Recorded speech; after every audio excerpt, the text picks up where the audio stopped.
Hello friends, and welcome to It's a Ootsy Thing and this segment of What's for Supper. Well, it is Wednesday, and for those of you who are new to the channel, my husband and I host a Connect group in our home every Wednesday evening, and we serve a meal and then we have a Bible study. So with this being Wednesday, I'm working on supper for our Connect group. What I'm going to have this evening is baked potatoes, chili. I'm going to have a broccoli cauliflower salad. One of my friends that comes, she's going to bring a Jello salad, and then I'm going to have some fruit, and I'm going to make some brownies. And this brownie recipe I'm getting, let me grab my cookbook. This is coming out of Recipes from the Heart, and it was published by the Church of the Nazarene in Woodward, Oklahoma. And this recipe comes from a lady named Laura Gillum. So if anybody happens to know her, you'll know where I'm getting this recipe. And I'm doing a little bit different. I saw this online where when you make your brownies, put them in little cupcakes. So that's what I'm going to do, is instead of putting it in a pan, I'm going to make little cupcakes out of it. This is a different recipe than I have made that is my normal brownie recipe, but it takes 2 squares of unsweetened chocolate and 1/3 of a cup of butter, and we're going to melt that. And the recipe does say that you can do it in the microwave if you prefer, but I'm doing it on the stove. You just want to watch this when you're melting it on the stove, that you don't burn it, because you certainly don't want that. You could do this in a double broiler if you wanted to, just to make it go a little bit slower and keep it from burning. But I'm going to stand right here with it and watch it closely so that it does not burn.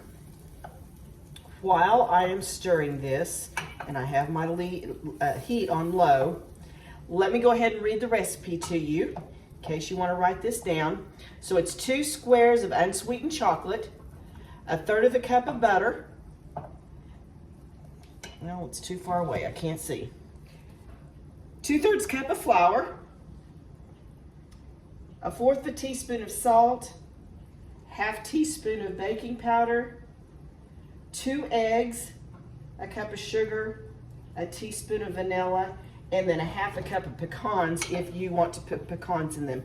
I am going to make 2 batches of this. One batch I'm going to put pecans in, the other batch I am not. But after I get it all mixed up, what I like to do in my brownies is put some chocolate chips. So after I get it all mixed together, before I put it in the little muffin tins, I'm going to put some chocolate chips in it. That's just something I always like to do. Just gives it a added flavor and just a little bit extra. So it's really an easy recipe. Now, of course, you can use a box recipe if you prefer to do a box. That works out just fine as well, whatever you prefer. But I like to do from scratch. There is a Facebook group that I am on, and it's called Make It From Scratch. If you've not joined that group, you should. It's really a good group.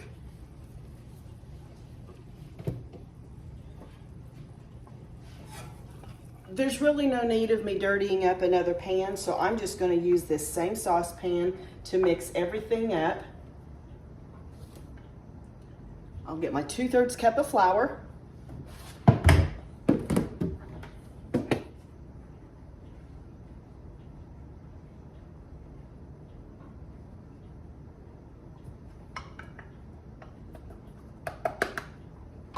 I'm not going to stir my flour just yet because I want to add my other dry ingredients first in with it so it all incorporates. 1/4 teaspoon of salt,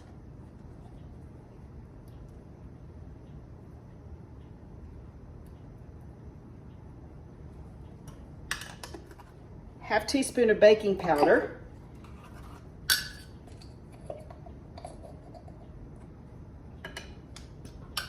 Okay, now I'm going to stir that all together.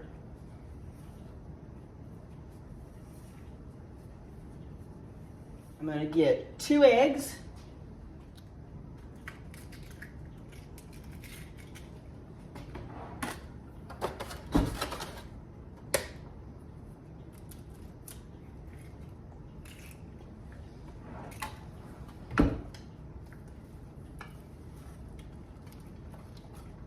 A cup of sugar.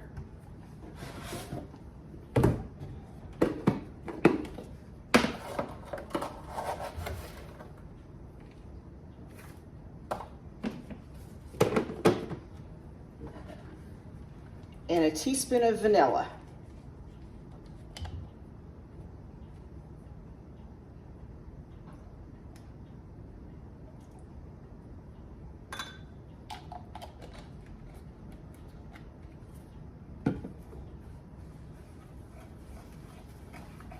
It doesn't look like this makes a real big batch.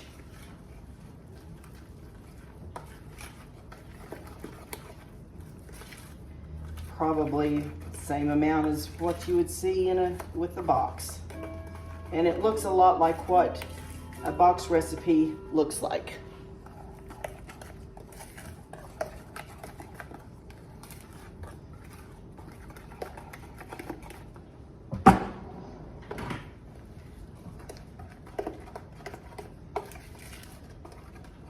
And I'm going to add about a cup of chocolate chips.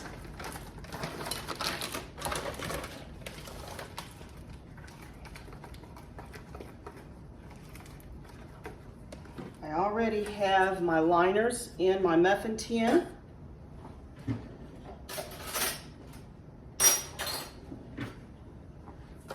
Now I'm just going to drop my spoonfuls. And we'll get it in the oven. I've got my oven set on 350. I'm gonna bake them for about 15 minutes and check them.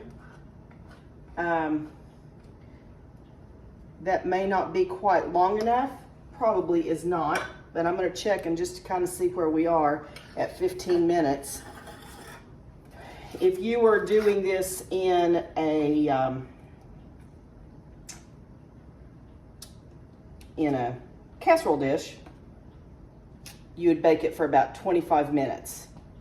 But since they're individual, I want to not over bake them. So I will toothpick test them at 15 minutes.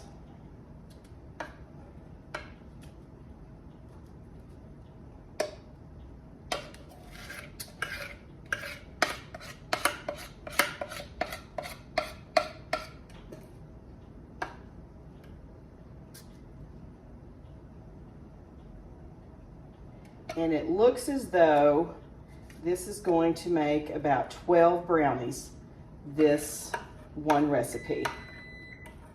And my oven is ready. I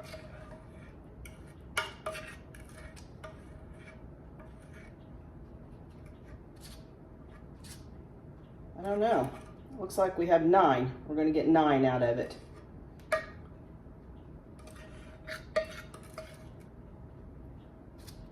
I don't know that these will raise a whole lot, but we'll see what happens.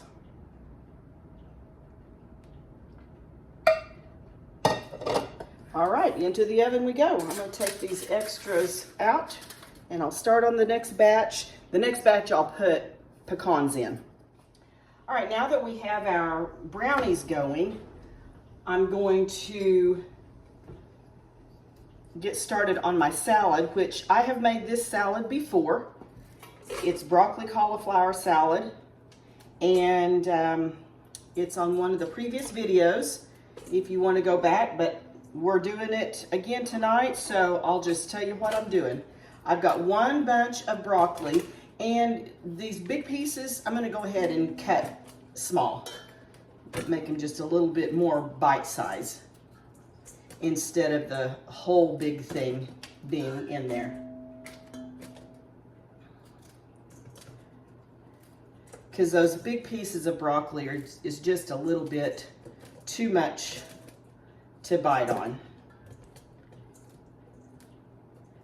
And I do think I'm going to use, because this was kind of small, I'm going to use 2 bunches of broccoli.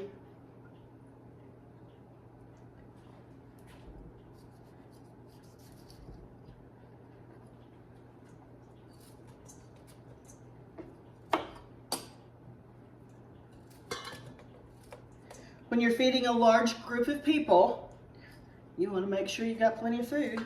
You don't want to run out. My mother always taught me to make extra.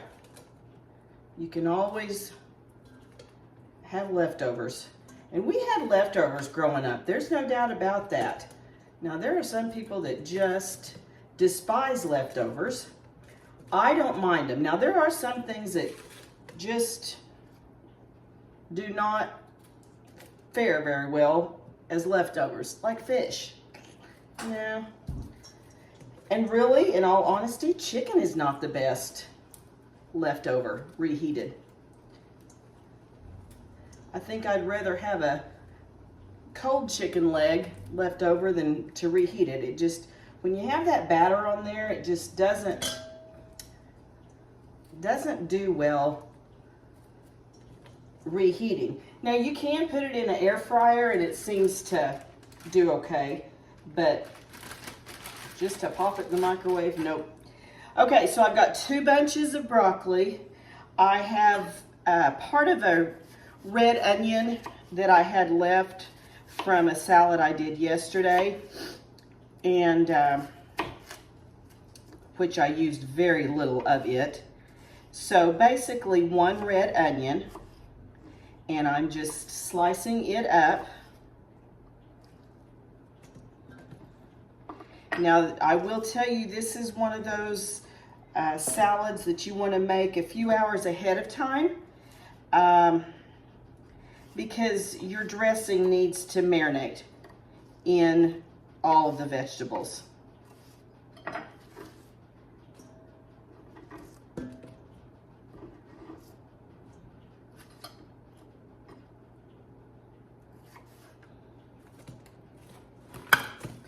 I'm just going to break that onion up just a little bit more. That way there's not any big chunks of onion, and whenever someone takes a bite, it's just not one big piece of onion. We want that kind of broke up a little bit. All right, now we're going to take a head of cabbage. Now, I'm getting this out of my sink of vinegar water whenever I go to the grocery store, as I did today, and I buy a bunch of fresh fruits and vegetables. I come home, very first thing I do is run a sink full of vinegar water and let everything soak in there for about 30 minutes. It does 2 things. It cleans it, for one thing, and then it also acts as a preservative. So this is going to make your fruits and vegetables last a lot longer than not putting them in there. But I like the fact that they have set in there and cleaned and gotten any particles or any type of substance off of it. And, you know, I'm one of those people that has seen weird videos of people doing gross stuff to vegetables, and just the very thought of it grosses me out.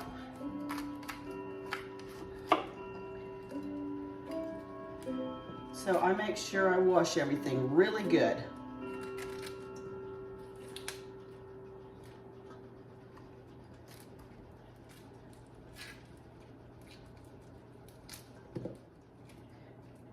I'm just mixing it in this stainless steel bowl, but I'm not going to serve it in this. I'll serve it in a nice bowl.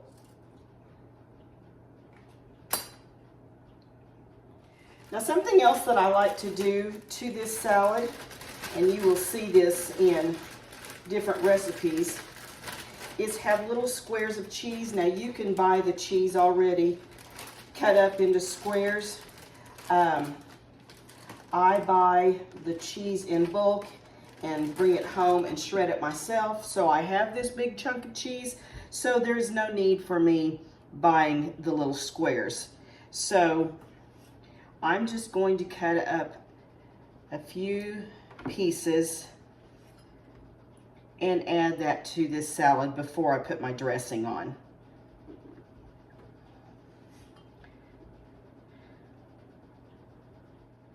So we're about 3 hours away from serving time, so this will be the perfect amount of time for this salad to marinate.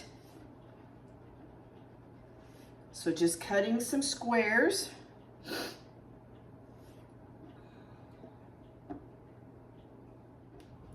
Oh, I did check the brownies at 15 minutes. That was not long enough. So I have them in there for another 10 minutes.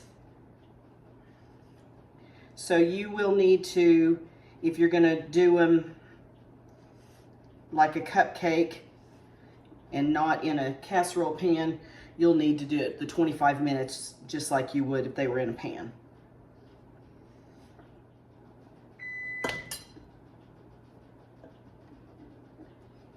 And my oven just went off, so I think the brownies are done. Oops, I dropped a piece of cheese. So I will check the brownies out before I go any further with this salad, because I don't want to burn the brownies. Okay, this is the brownies, and they turned out perfect. I got 9 out of that batch. Now that second batch that I did, I got a few more. I added a few more chocolate chips and pecans, and it seemed to stretch that batter out a little bit. So the second batch that I made, I got 11 out of it. But 25 minutes is a perfect amount of time. Okay, I'm gonna get my dressing made for my salad. We're gonna get that poured on there. I'm gonna cover it and put it in the refrigerator so it can all marinate. And I'm just gonna eyeball this, but I'm gonna tell you what the recipe calls for.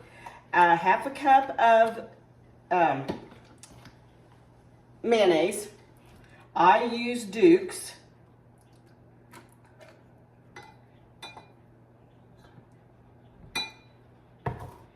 A 1/4 of a cup of vinegar. I am using this red wine vinegar that you will see me use from time to time. 1/4 of a cup of salad oil. I'm just using olive oil. And a 1/4 of a cup of sugar.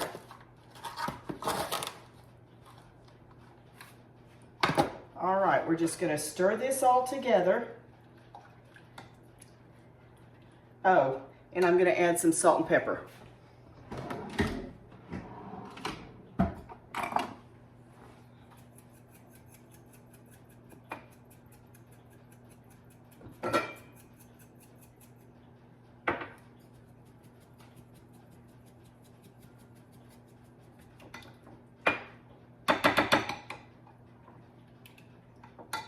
I think I need my whisk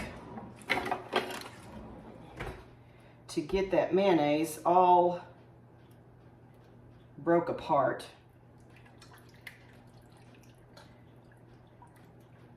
You'll see this recipe a lot on this dressing recipe on a lot of different salads. Coleslaw. This is just the perfect recipe for that. I am going to test it just to make sure we're good on all of it.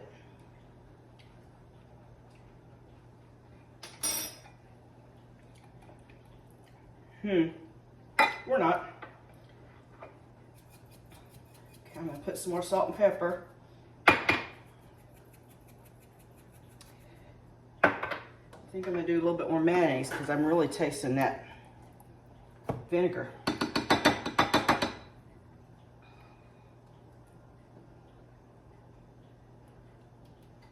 I think I'll put just a tiny bit more sugar in there too.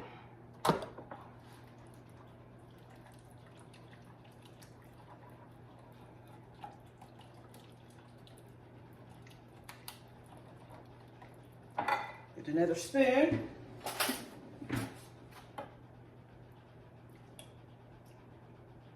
Yeah, that's better. So that's what you have to do. You've got to just taste it. Once you've put it all together, give it a little taste to see if everything is right in it. It's the only way you're going to really know. And then just start adding, altering, doing what you think that it may need. And I will tell you, I'll be right honest about it. There have been times that things have gone in the trash that just, I couldn't get it to taste right. So I just threw it away and started over.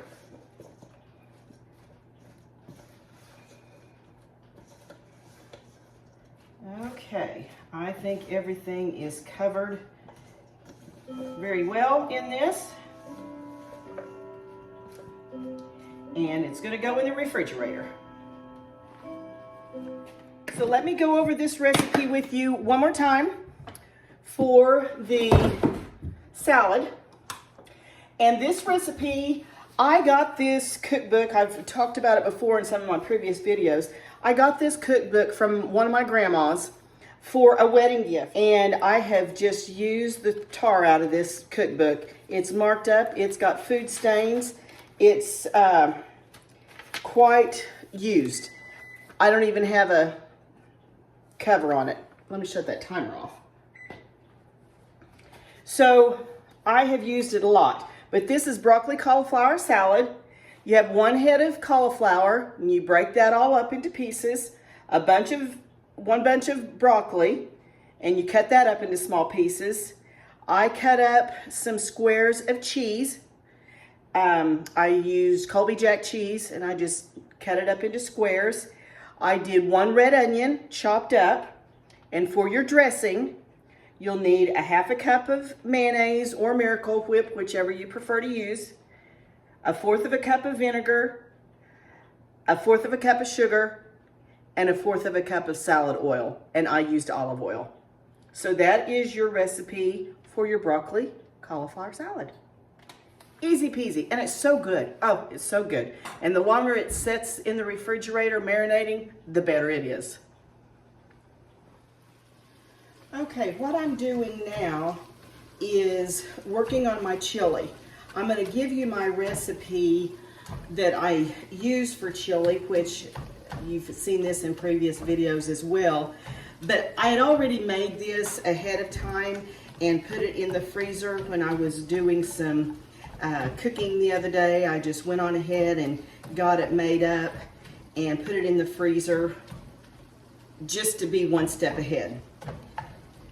Sometimes when I have time, I like to do that, and it doesn't make me quite so rushed on a Wednesday. So I'm just browning 2 pounds of meat. The chili that I made, it needed just a little bit more meat since I'm feeding quite a crowd. So I'm just frying up 2 pounds of meat. You'll need 1 quart of tomato juice. And a lot of times I don't have tomato juice, so I use tomato sauce. So it works as well. You'll need 1 can of tomato puree, 1 can of kidney beans, and you're going to drain those. You'll need 1 can of pinto beans, drain those as well. While you're frying your hamburger, cut up an onion, chop it up real good, and fry that in with your hamburger. And like I said, I've already done all this, except for I'm just adding some extra meat for today. Then you'll need a tablespoon of garlic powder, tablespoon of chili powder, a teaspoon of cumin, a teaspoon of paprika, and salt and pepper to taste. Now that my hamburger meat is all fried, I'm gonna go ahead and add this already made chili to my hamburger meat.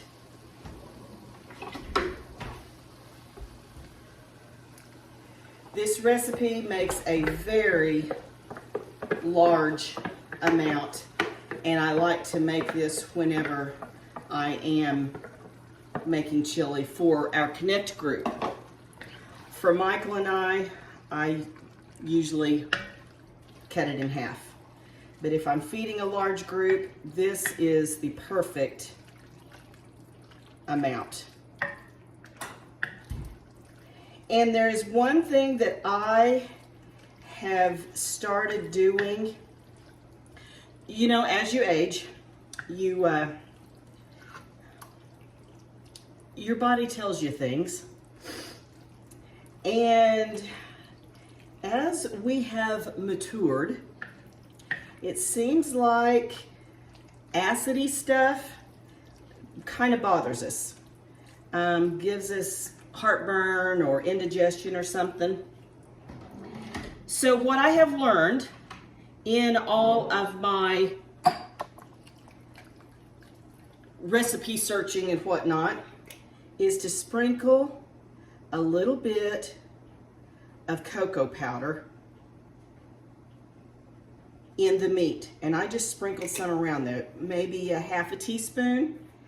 Now I have, as I was researching this, some people said that they will put a little block of dark chocolate in there.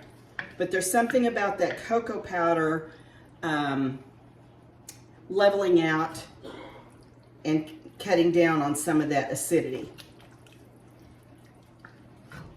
So that's really all I've got to do to this chili. It's just going to simmer till everyone gets here. I do have my baked potatoes already in the oven, so those are baking. It takes those quite a while. I've got my fruits ready for my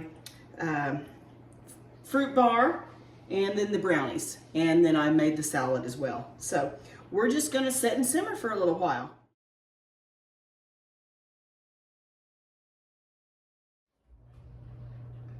Well, friends, here's the issue with cooking and videoing. Sometimes you don't get an ending, and I did not get an ending. I got all the food all cooked and sat down for just a few minutes, and some of our dear friends that come to our Connect group came early, and they blessed us with some meat. So we went to the pantry, or excuse me, to the utility room where my freezer is, to put the meat in the freezer that they had given us. It was such a blessing. And we discovered that my freezer had stopped and the meat was starting to thaw. So in the chaos of all of that, I did not get an ending video. But I do hope that you will try this meal with the chili and the baked potatoes. It all tasted really good. And the brownies were good. The salad was good. We had a good time of fellowship and Bible study. But looks like we'll be going to buy us a new freezer. So anyway, I'm sorry I didn't get an ending video. But I do hope that you will watch us on the next It's a Utsy Thing and What's for Supper. Have a great day, y'all. Be sure to check your freezer every once in a while.